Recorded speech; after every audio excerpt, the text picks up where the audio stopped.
Öldükten sonra da ah babam, vah babam demeyelim, vah bana da demeyelim. Hayırlı evlat bir babanın, bir annenin sigortasıdır yani. Sigorta bir çocuğu bugün bıraktığınız zaman yani bugün 80 yaşından bir adama da bakılması lazım. Şeyde salladın. Evet, beni İran açar. Şimdi bakarsın. Bakın.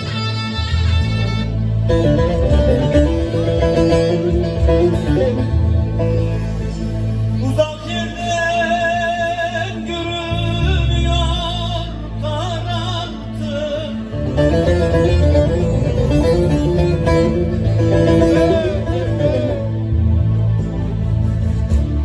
Yola bakın belki gelen babamdır.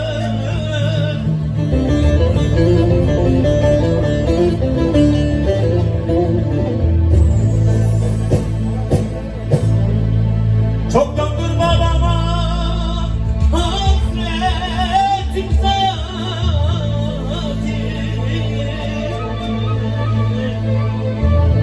Yola bakın belki gelen can babam, can babam, can babam. Umut hele yola bakın be, şöyle o kadar böyle babam.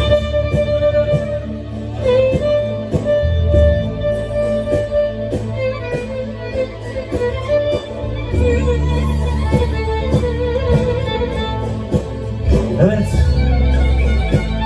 Bunlara başladım. Çekimdeyiz.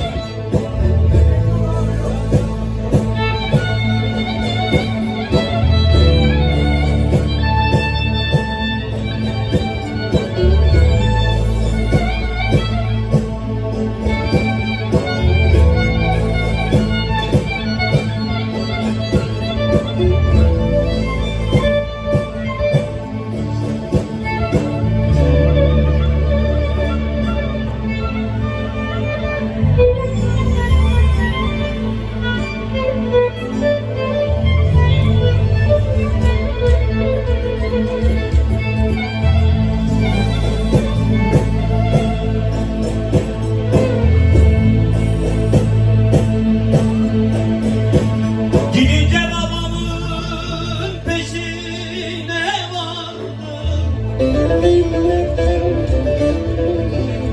Gitme baba, babacan diye yalvardım.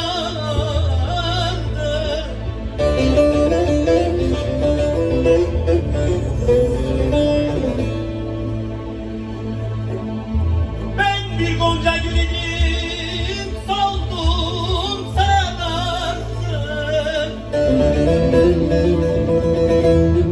Yola bakın belki gelen can babam, ciğer babam, can babam.